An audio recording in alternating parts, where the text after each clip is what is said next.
podcaster, entertainer, philosopher, comedian, Mike Usenick. Usenick Unleashed. So we're good. We're on. We're making magic here. This is it. Well, this is my first time doing it like this. I normally have like a virtual studio that people go into. Right. So it's a Exactly. It's a hit and miss. But so you were born in Puerto Rico, correct? I was born in Caguas, Puerto Rico. I haven't been there in a long time, which is my mistake. But I plan to go soon. I heard it's beautiful. I have a friend that went there. I hear it's beautiful. Yeah, not much. It's always been beautiful. A lot has changed since I was born there. Let me tell you, I know that. So. Oh, come on. That was like, what, 30 years ago? Oh, yes. It's more, well, it's over 60 years ago, which is crazy to think about. Like I said, I love the place. I'd love to come. I'll go back there soon. So. Since you called out your age a little bit, I'll call it out a little bit too, because you've been in the music scene for a while. Quite a while. I saw a picture or a video of you when you was in Attaxe. Are you still doing that band? Yes. We just have a new album came out in August called Braving the Tempest, and it's really an incredible thing, incredible song, and that songs are released an album, and it's I've been on Pure Steel Records for the past 10, 11 years, and so now this is the first record on my new record label, Golden Core, ZYX Music.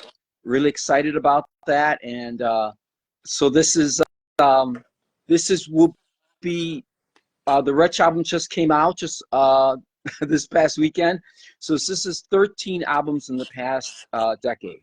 So yeah, so in the past 11 years, and so yeah, Attaxe started all the way back. It was crazy, all the way back in what they call the golden age of Cleveland metal, when right there at 80, 81, 82, all these bands were, that surge of bands. We had, there was Breaker and Purgatory and Destructor, and Attaxe is right there all in the middle of it, and it's nuts. I just happened to be there at the right time. And that was pretty much the surgence of metal to begin, like in the 80s. It started blowing up. It was kind of like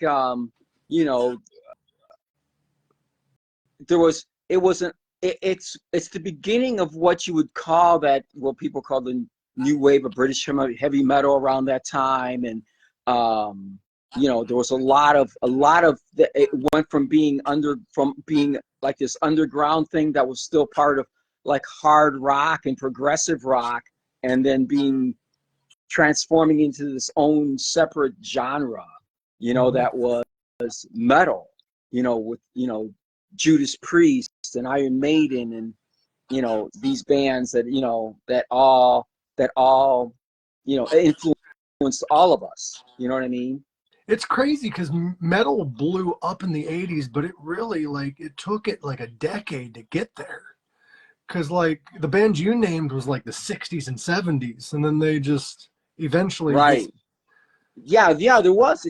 I mean, you can go back and say, okay, you could say Led Zeppelin or Jimi Hendrix, and definitely you would say Black Sabbath. Fuck yeah. And if you think about that, that's 1969. That's 1970, and it's pretty crazy. I mean, I was listening to, when I started singing metal, I actually was in college studying opera. And you were singing opera?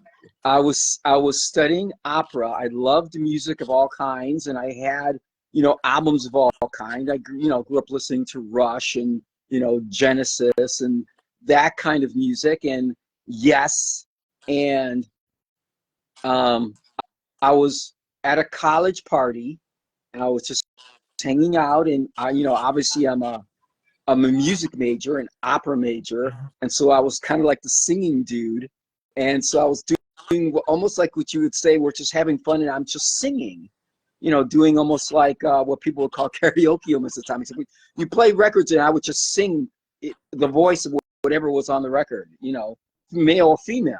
Dude, you have an outstanding singing voice, I must add. Oh, thank you. I've been blessed, and just there's a lot of hard work to it, but I try not to move my head. I notice it goes crazy when I move my head. I'm used to moving. I don't know if I can stop moving. Well, what a lot of people don't realize that when it comes to like when you're a vocalist and stuff, you have to take care of your throat and your voice like you would a musical instrument, or you'll end up losing it. That's really, almost everything that I'm kind of about, is singing and the discipline of singing. Like I studied, I started singing, and I said, no, I want to be better. I want to understand it. And so I studied opera, and I basically used the same principles and the tenets of opera, except I'm singing metal. So, I'm going to go, my whole lifestyle is built around my voice. So I don't drink, I don't smoke, I run, exercise, I take care of my voice, and I sing all the time, like daily. I sing. I'm in 5 bands right now, and constantly, my schedule, I have a huge calendar in the house, and it's just filled with dates of shows and recording and interviews like this. And you recently got back from Germany too. That's astounding. Yeah, I'll be back there in a couple months. Same band? No, I go basically for a different band. Right now, like I said, the Attaxe album just came out in August. We're going. The Wretch album just came out last weekend. We're going. And so then I also have after that the debut album by Storms of Tomorrow just was finished recorded, and it's being mixed in Austria right now. Then starting to record the Sunless Sky album, new Sunless Sky, and then I'm also playing bass in a speed metal band. So I sing and play bass with that, and there's more than one singer, and it's going to be a lot of fun. It is like, when I'm talking about turn up the speed to 240 RPMs, it's like as fast as you could possibly play. Damn. Speed metal, which is great fun. I love it, and just give me a lot of fun. They're like, eat your heart out, Dragon Force. Like shit. Yeah, like, well, I think old school though. Like old school not power metal, but actually like speed metal, sort of like more raw sort of thing than like power metal. More I don't know, you say more like aggressive power metal than yes, more aggressive, like a blending of like thrash, death, and power metal, sort of that kind of thing. I love it. You said multiple people sing for that band, so you sing? Yeah, well, it's with the guitar player and lead vocalist of a band in Cleveland in the 80s called Kratos, called Bernie Hansel, that I formed this band with. So we both sing lead. So we trade lead vocals. So I play bass and he plays lead guitar, and there's a drummer. It's a 3-piece speed metal band, and it's just, it's just a lot of fun, because that old school kind of, power metal, not power metal. Power metal, you think of operatic vocals like mine. So, but it's just a little bit more aggressive. Yeah, because when I think power metal, I think of like the old like Iron Maiden, like speed metal. Sure.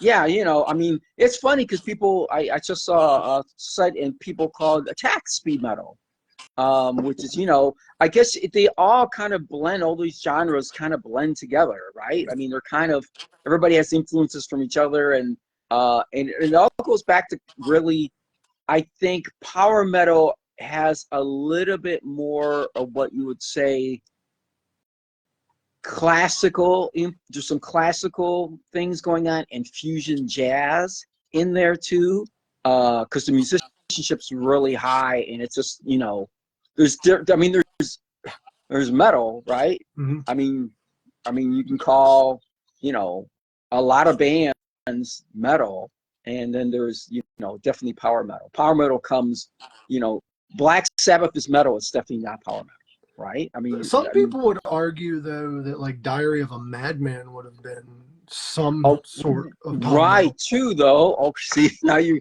got me. You're right, right. Oh, Over the Mountain is definitely a power metal song. Yeah. You're absolutely right.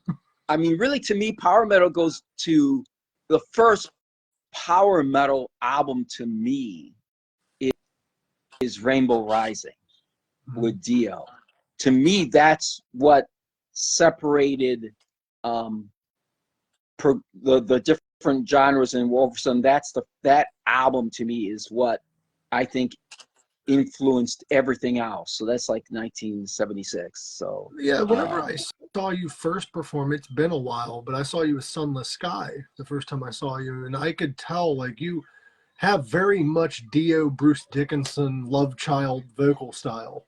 yeah, that's, I grew up, you know, listening to, you know, when I became a singer, I started as a young man as a drummer, and I was, by the time I got out of high school, I'd been in several bands. This is still the 70s, and I was doing a studio recording for a guy, basically someone's demo, and I was just a studio drummer. Mm-hmm. and I was playing, and at one point they were like, hey, they wanted the singer to do these harmonies, and he couldn't hit them. And so I'm sitting there and I go, I could probably sing those harmonies. And so the record engineer put me in the studio, and I sang the harmonies. I sat down next to him, and he's like mixing the song, and he taps me and, you know, gives me a nudge and goes, that was really good. I go, thanks. He goes, you got a really good voice.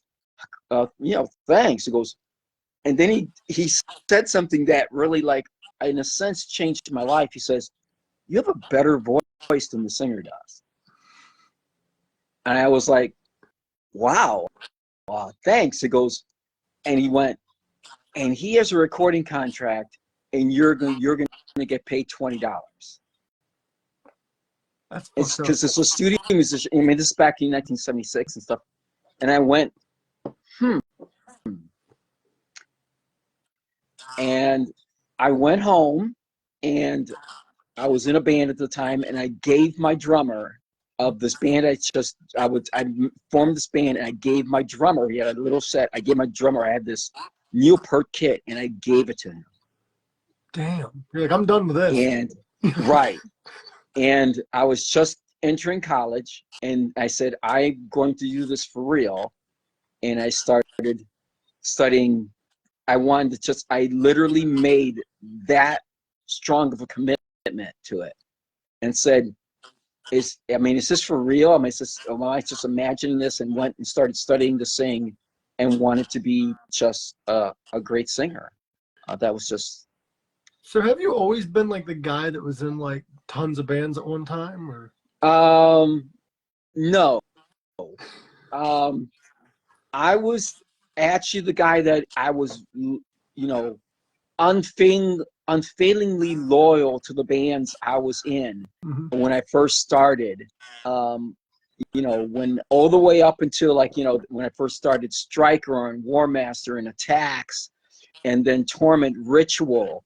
And during that time, and then eventually Dark Arena, during that time, I was just really, really loyal about that. And I had opportunities to sing for bigger bands, to audition for national acts, because my Ritual's album was, well, I get into too many, like, Ritual's album was #1 in Europe at the time when the album came out. And at that same time, Joey Belladonna got booted out of Anthrax, and their management company actually reached out to our record label and asked if I would go to New Jersey and be part of these auditions for bands who eventually got won by John Bush. Dude, you And would have been better. I did not go because I felt I couldn't leave. Even the thought of leaving my band that had a record that was doing so well in Europe, it was unimaginable for me to go. It just seemed like that wasn't, you know, it seemed like a stab in the back, even to just go audition or even be considered to go audition.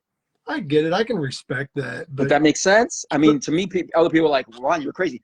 To me too, it's things happen for a reason. I probably wouldn't, you know, I don't think there was even auditions to a point. I think once that name came up for John Bush and Amr Singh was a huge band, I think that was it. So I think even the thought of doing it or even saying I'm going to go do that would have been caused a huge rift. And it just would have been like, you know what I mean? I just felt it wasn't the right thing to do. And you're also finding your own success without needing a already established band to do it. Yeah, I believe so. And too, the same way that when I was in Dark Arena, I got, you know, said you should sing for this band or sing for that band. I said, no, I mean, this is what I'm doing. And I was really, really loyal to it. Mm-hmm. And then when that kind of, at some point, I was sort of realized I'd spent basically 5 6 years, like quite a number of years in Dark Arena, and we did very, you know, we were so technical, so heavy, and would spend 2 years recording each album and only did in like this 8-year period, like a dozen shows. Well, you have the thing is though that people don't realize when it comes to joining a bigger act that is already established is sometimes you end up getting what I call the Dio treatment, where they keep firing you for the original singer, and then when the original singer don't meet par, they call you again. And you see that too. And I you know, like I said, I had other chances to audition for other bands, stuff like that, and I was just like really loyal to what I was doing. And then at some point I realized around 2006, when I had this epiphany that, okay, I'm spinning my wheels, and now I'm in my 50s. I haven't done anything. I've never done any. People are like, Juan, why people don't know more about you? Why don't people know you? And I said, well, I've never done any extensive touring. I've never done any major tours. I've just been really loyal to these bands that were, you know, never really went beyond, you know, their cult following, if you want to say that. Mm-hmm. And so then I formed the band called Sunless Sky. And I formed Sunless Sky to be a live band because I just love to sing, and we did 100 shows in the first year. I got signed to Pure Steel. We released the record, and then it just from there, I decided I'm not going to say no. If I really like what's happening there, I'm not going to say no. And from Sunless Sky, I joined Wretch while still being in Sunless Sky, while still being in Dark Arena. Then Blind Cross, then, you know, Ritual Reunion, then it just went on from there. And, you know, Sunless Sky went on to different things. We went toured Europe for a couple months, and I did and toured with Wretch 3 months, did 55 shows in 60 days, and just, you know, just constant. And I said, I'm just going to, and the record label, this is the thing that made it wonderful. Pure Steel was like, do it. Here, you want more? Let's do more. You want more? We have a band that don't have a singer. It was Blind Cross at the time. And I recorded that album. They didn't speak English. I didn't speak German. And we recorded an entire album without meeting, without talking, literally by Google Translator and music. It was so much fun. It was just like we spoke the language of music, and we just made a great album. Dude, you became like the metal version of that movie Yes Man. Yeah, it's crazy. And the record label, just like I said, I released like 11 albums, and now I'm no longer in Pure Steel. I'm still in all these bands, and I'm at this crazy time, this scary, exciting time of being on multiple record labels. That's a lot of right. responsibility. So I'm on right now. Attaxe is on Golden Core ZYX Music. Hail to them. Wretch is on Steel Gallery, Archine Steel from Greece. Hail to them. You know what I mean? And the Storms of Tomorrow album's coming out, and I'm going to, I obviously have a lot of contacts. I'm known in the industry, and if I end up on either of his album or a third record label, and then Sunless Sky might end up on a fourth record label, the new speed metal band on a fifth record label, I don't know. Don't forget about us little men, God damn it. Yeah. I'm just, I don't want to say like I'm not saying I can't say no. I can say no. I've been offered once I got to this point where I'm being offered a lot of things, and unless it's and I do turn down things, and I tell my girl, a girlfriend the same thing. I do turn down things. I do. You would have to, because there's only so I have many. to. It's impossible. But right now, the bands I'm in, the members, they are the members of these bands for a reason. Mm-hmm. They are disciplined. There isn't a lot of bands have problems with I would term babysitting members. I don't have that problem. The members, every member of all these bands are professional musicians. They are disciplined musicians. They believe in music, believe in themselves. I don't have to know if they're rehearsing their parts or if they're going to show up drunk or stoned. They come to rehearsal. Rehearsal is a schedule. I have obviously a crazy rehearsal all week, all weekends. On weekends, sometimes 2, 3, couple rehearsals a day. Damn. You know what I mean? This weekend, literally, I had a Wretch rehearsal in the morning, a Storms of Tomorrow show in the evening, Sunless Sky, the new speed metal band in the afternoon on Sunday. You know what I mean? It's Attaxe is tomorrow. Just constantly that kind of thing, and I'm just constantly singing. I'm constantly performing, constantly recording. Right now, the Storms of Tomorrow album is being mixed right now. So this entire time, as soon as I get off with you, I'm going back and forth email with Austria saying, do this about this mix, going right back to work. I appreciate you coming on here because you're a busy motherfucker. No, dude, I love this stuff. I was about to say, I don't try not to curse, but I love this shit. You're allowed to curse on here if you want. But my question is, though, is you've got all these bands. How much of the songwriting process do you put into these bands? Do you help write songs in all of them, or are you a session musician for some of them? Or no, I help write songs in all of them. Jesus. So and I'm going to say this, and people are go, Juan, how's it possible? But not only do I know all the songs, all the words, I don't use like lyric sheets on the floor or some iPad or something. I put all this stuff to memory, and I rehearse it in my mind over and over. Not only do I know my parts, I know the parts of every other song and every other musician and their arrangements of the songs. So I know their parts, and it has to be that way. I know, we have to speed this part, you're doing this or that. That's what I do. This is what my mind works. I am constantly thinking music. It's what I do.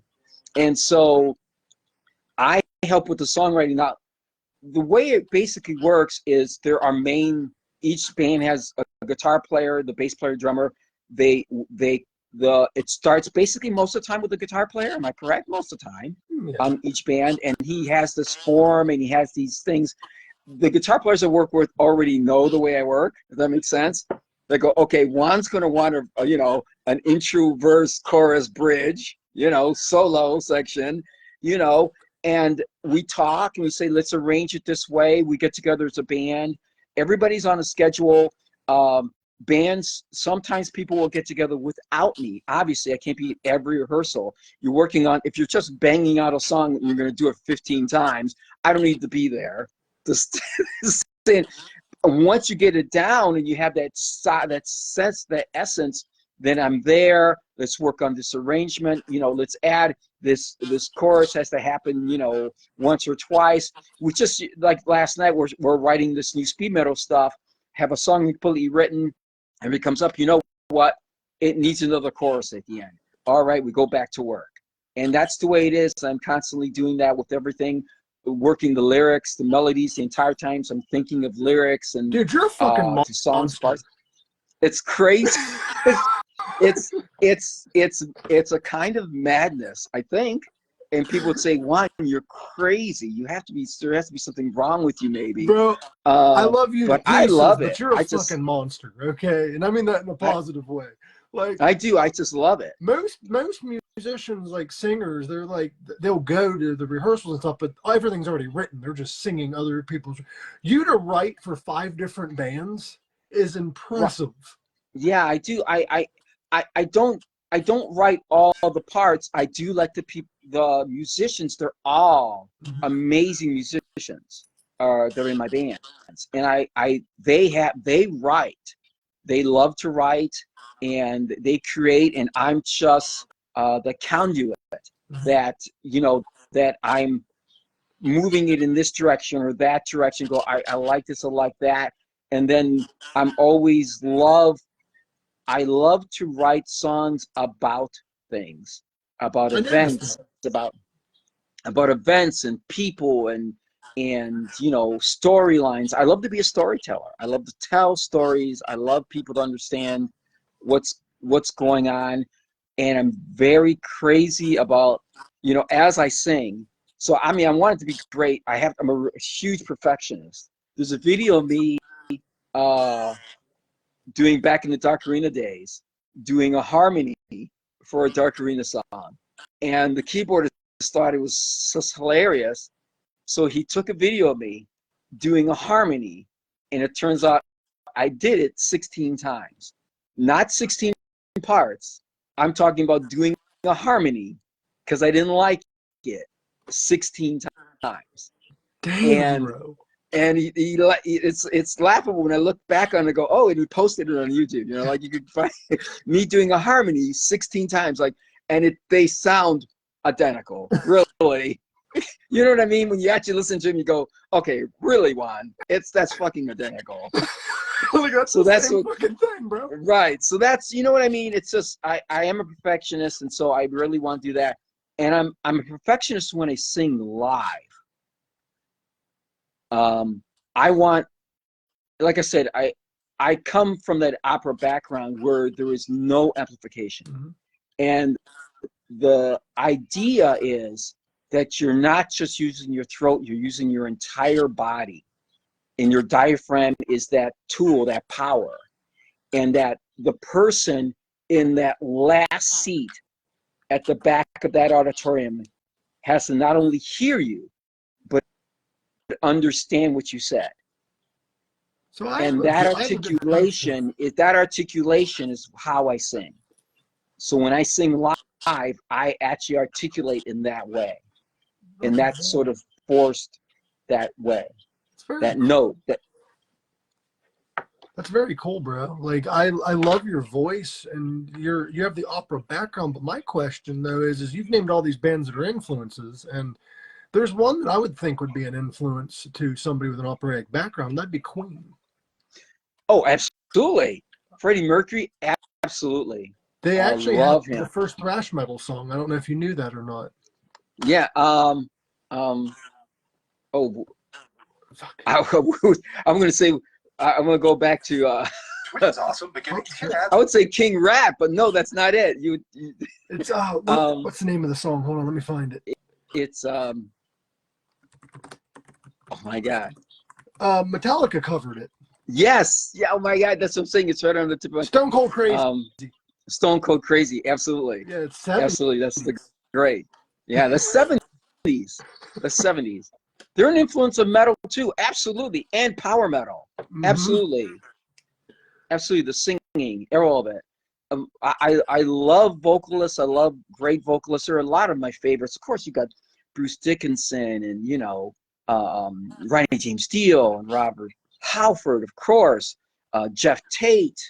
But there are a lot of the ones that came around that time, like David Byron of Uriah Heep, Freddie Mercury. I actually go. I always loved Dennis DeYoung of Styx, from the early Styx days, Equinox and stuff. You know. How about Deep Purple? Ian Gillan, of course. Another Absolutely. former Black Sabbath member, by the way. Oh yes, absolutely. And of course Ozzy and a lot of these influences. But of course I went on to be influenced as I grew older by other bands, you know, Royal Dane, you know, Nevermore and Sanctuary and John Arch of Fate's Warning and you know, Midnight of Crimson Glory. You know, those singers I emulate. So you're talking about influences. Sure, you got the 70s vocalists influenced me, but the vocalists I emulate are those guys in the 80s, you know, John Cyrus of Agent Steel and you know, those guys that really took that stuff to a different level. And so and then there's literal me. I just, you know, I do my thing and I just love to sing and just, you know, I hope I make this little mark in all that, you know what I mean? I think that's all we all really want to do is leave a mark. Right. Like, It's just, you know, the guitar player from Dark Arena, who passed away, and I can continue to put out his records. The last 2 records I put out after his passing. Tall Paul, he used to, you know, he had this thing that he said, he always thought of, think of whatever you're doing, you're putting on that record, that's permanent. That's your legacy. He used to say that. And I always thought about that was an interesting way to think of it like that, right? You know, I'm not at the level, I think, you know, prestige-wise or record sales-wise, but I still think of it that way. I think of it. I would view you guys, though, and I mean this in the greatest way possible.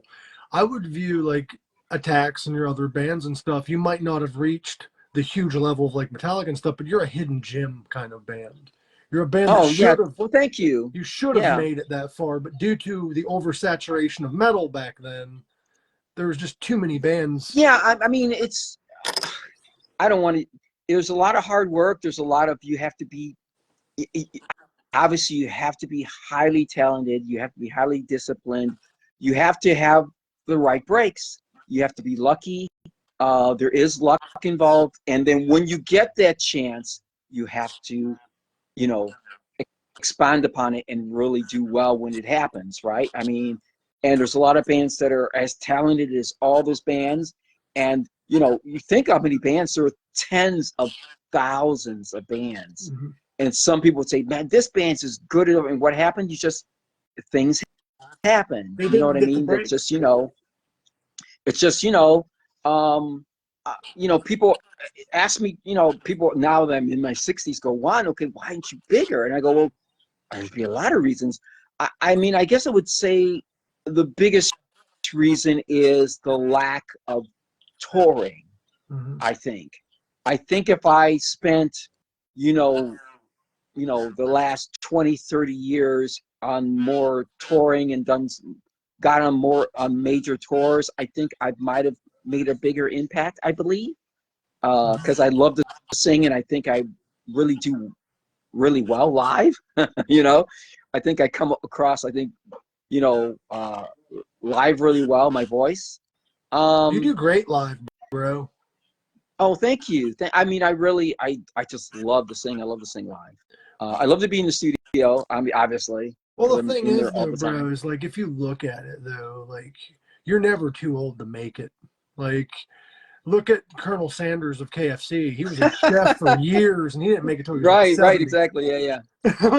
So keep up the hard work. You're working harder Right, now, though, than you ever have, though, by the looks of right. it. That's the funny thing. You know, it's not that I wasn't working before. I just, um, I guess I just, you know, I don't want to say I let other people determine what my career path was, but in a sense, I made it about the band.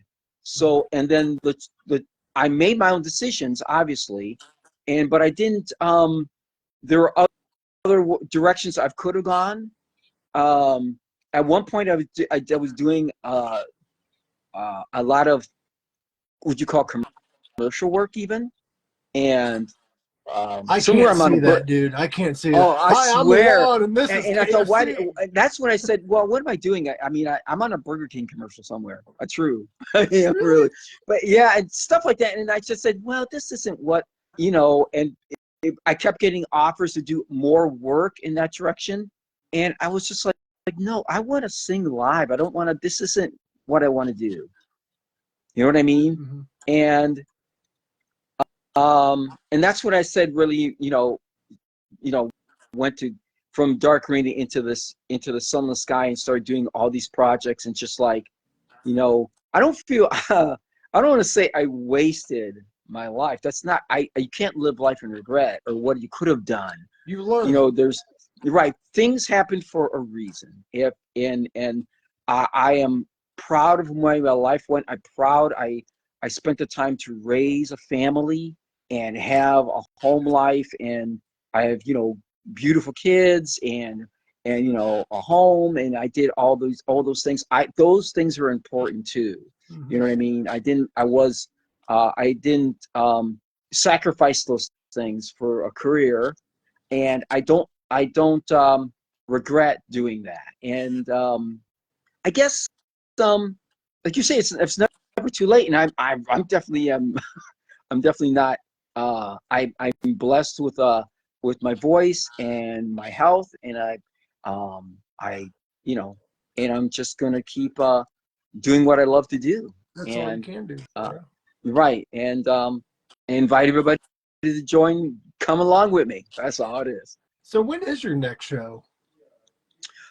My next show is December 27th in Akron, Ohio, with Attaxe. It's the Winter Solstice Festival. I love that. Yeah, it's great. So there's and it's really, and metal's so great because there's all these different genres when a festival like that. So when you go to these, I love doing festivals like that, and there's all these really heavy bands on there, and me just singing away. So in there, so in the middle of I it. love it though, because like around this time of the year, a lot of people don't get represented because Christmas is the big holiday, and I like when people actually represent pagan, because there's a lot of pagan people. Oh yeah, sure, yeah. I've done a lot of with those. I've done some of these what you call Krampus festivals, and yeah, it's great. Yeah. Is that in Germany? Is that no? Actually, here there's been I should go to Germany for a Christmas festival. That would be epic. That's where Krampus is from. Yeah, that would be great. But that has come over here, so there's a lot of that. Even at that Metal for the Red Kettle that we just were at. There's Krampus rocking through the place, so that was great. So I think it's for everybody. There should be for everybody. Well, that's right? what holidays are originally for. It was not originally designed to be celebrated as one particular thing. We're supposed to come together and love each other, and we kind of lost that along the way. Right. All holidays, family's important. Community's important. The metal community is important.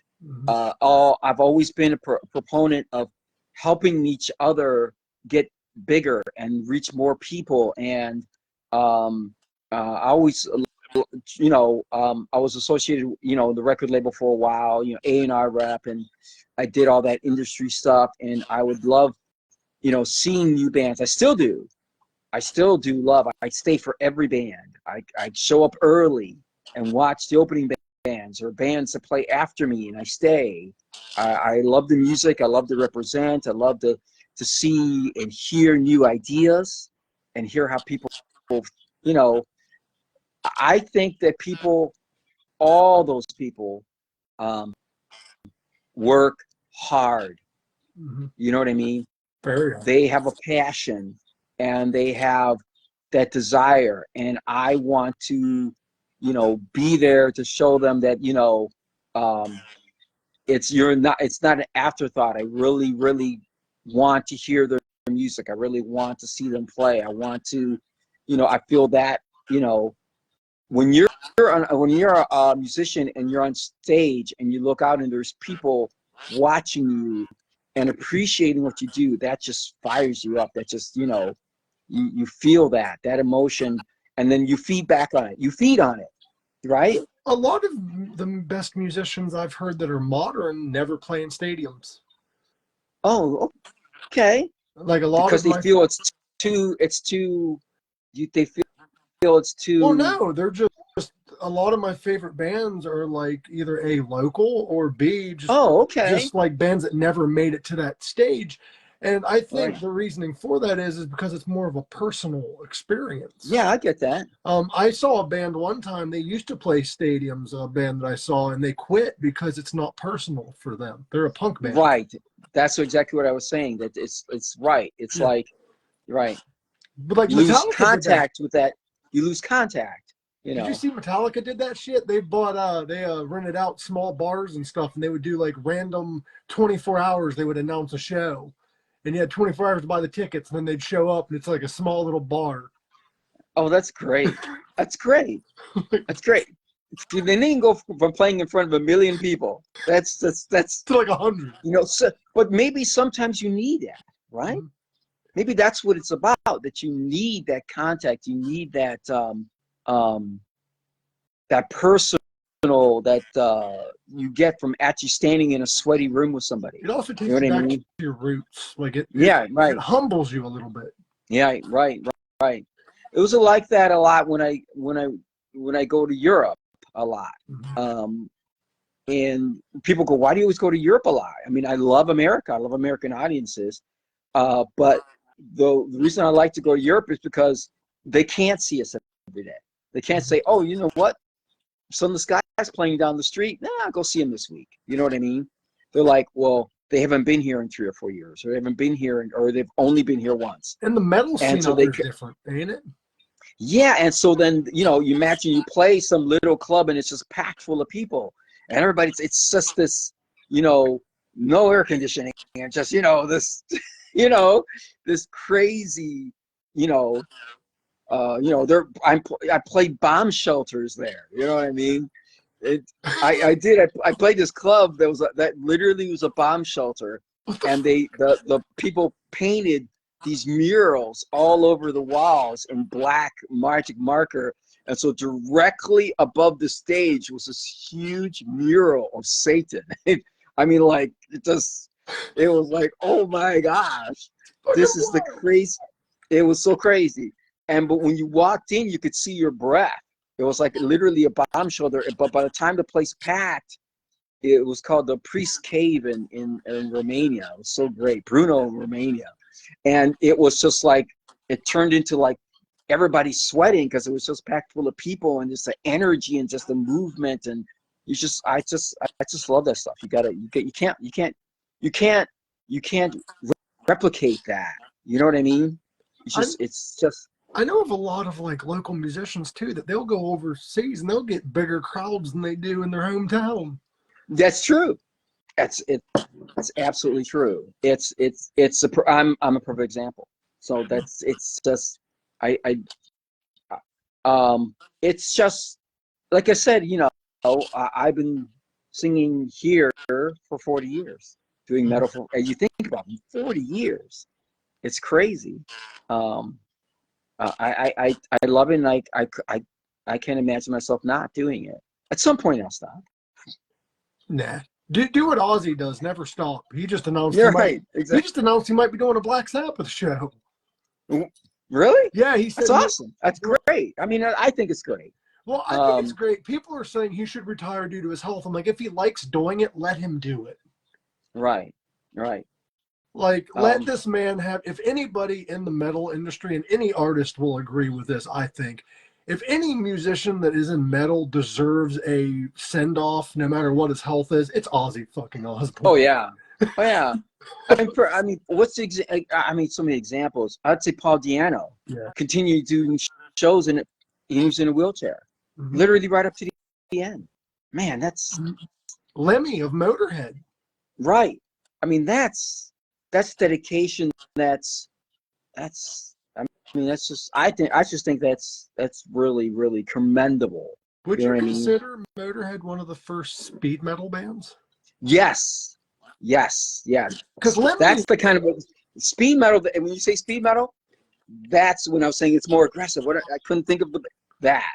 Well, what's that weird right is there. Lemmy was so old school though, is he refused to take that title. Everybody said he's speed metal, and he's like, I'm rock and roll, because he was. Yeah. You got to think late 50s was when he started. Yeah. Yeah. He's all the way back from Hawkwind. Yeah. And Hawkwind and that sort of stuff. It's great. And he also had he's one of the he is perfect example of that's like this ambient progressive rock sort of thing, and he went and is literally a godfather of what we consider metal. You know, Motorhead is definitely another one, like to me, like Black Sabbath and all that. That reminds me of that movie Airheads. Remember the movie Airheads where they're like, yes. Who would win in a fight, Lemmy or God? And they're like, trick question, Lemmy is God. Right. Exactly. Lemmy That's what was also in I think it was a doo-wop band. I know Dio was. Dio was in a couple. He was in the Red Caps. Yeah. Oh, rock. Really? He right before he died in 2015. No, in 2000. I want to say the band was formed in '99, but it started to get traction in the late, like around the time of his death. It was called Headcat. They're a rockabilly band. Okay. They were the members of Motorhead, actually. Doing rockabilly? Rockabilly? Like you're talking like the Stray Cats rockabilly? Yeah. Oh, cool. Okay. Look them up. They're called the Headcat. I'm gonna have to. I have to. That's crazy. I have to know what is it. And the band actually is still around after Lemmy had died. They replaced him with the vocalist of Morbid Angel. Oh, wow. Wow. Okay. I saw Morbid Angel opening up for Iron Maiden. God, when they first came out, they were that speed. They're fucking crazy. Blazing. That's what I want to do. I want to do that. That's everybody's like, no, Juan, what haven't I done? Let's do that. I want to do that. You're amazing, because like a lot of people, as they progress like in their career and get older, they're like, oh, I'll just stick to my old genre. You're like, I want to get heavier. Like I want to get. I mean, I have released really melodic stuff. I mean, I released a progressive album called the Juan Ricardo Project just not that long ago, and I just I wanted to explore that. I mean, I grew up listening to that kind of music, the Yes and the Genesis and the Rush, so I enjoyed that, and that's out too, but now I'm definitely want to go heavy. You're exploring all spectrums of metal. That's I'm just right. I just want to go. I'm going nuts over here. Going crazy. I'm waiting for you to put on like the what is that, the death makeup and become a black metal. And here's the thing, I love black metal too. I'm a huge Cradle of Filth fan. I would do a Cradle of Filth tribute band. Oh my God. Dude, they're amazing. I saw them in concert. They are. I love them. Love them. a good friend of mine. He does this radio show here in Cleveland, iconic, 40 years. Bill Peters does the metal show, and I would, I've been on there several times, and I happened to be listening back in the early '90s when he was doing that, and he played this band, and he said, "Oh, this is a new EP out for this band, Cradle of Filth," and I'm just sitting there, and all of a sudden they played, this, Cradle to the Grave, and I'm like, oh my God, what I just like thought it was the greatest thing, this mixture of black metal, goth, and just, this crazy dude, which screams in the middle of death metal. And it's just like, I thought this is great. I got all the records. I guys, go to all their shows whenever in America, Dude, I love them because Cradle of Filth puts on a hell of a show. Oh, they're great. I love them. They're great. I'm a fan of so many different. I'm fans of so many bands. It's just, so I run the gamut. I run the gamut all the way from, from Dream Theater, to cattle decapitation. You know what I mean? Bro, you need to come on here again because I really do enjoy chatting with you about music. This is fun. Yeah, we should. We should do a whole thing just about music. Not even about me at all. Just about music. Just about music. That's it. But did you watch the documentary Lords of Chaos? It's about Mayhem. Lords of Chaos. Is that with the not with the skater bands? No. What is? It's the Mayhem documentary. No. Oh wow, I have to see that. It's actually a biopic. People are playing the the members of Mayhem, and it starts. Oh, wait a minute. Maybe I have seen that. It starts off with the death of death. I'm trying. That's not the one where I'm confusing. There's the one about the Norwegian band that was burning down churches. That's Mayhem, a different one. Yes, that was them. That's the one. Yeah. I have seen it. Because the band, it starts off, and it's kind of weird it starts off this way, but their lead singer, Death, he died in one of the most vicious ways humanly possible. And they took a picture of his body and used it as an album cover in real life. It's that like with the intestines out and stuff like that. Is that shot himself and they took a picture of it. And the guy used his his skull as a necklace. The guitarist. And the guitarist the rhythm guitarist ended up killing, I think, the guitarist or bassist that made the necklace and took the picture. And he served like 20 years in prison. He just recently got out. Okay. I think I've seen parts of that. I'm gonna have to rewatch that. That's crazy. And it's real. Like it happened. Wow. I thought the church burning thing was crazy. They did that too. They did that too, right? Yeah. That's what they talk about making a name for yourself. That's what a lot of bands did crazy shit to make names for themselves, like G.G. Allen. Oh yeah. Kettle Cavalier. I don't know if you've heard of that band. No, I don't think so. Not that one. Dude he made G.G. Allen look like Disney on Ice. Come on. He released a live video, and he took barbed wire and he wrapped it around his forehead like bleeding, and then he took a board and a nail and he nailed his foreskin to a board while singing. Okay. and I question why I haven't made it. I need to step up my game. Here, let me get a board.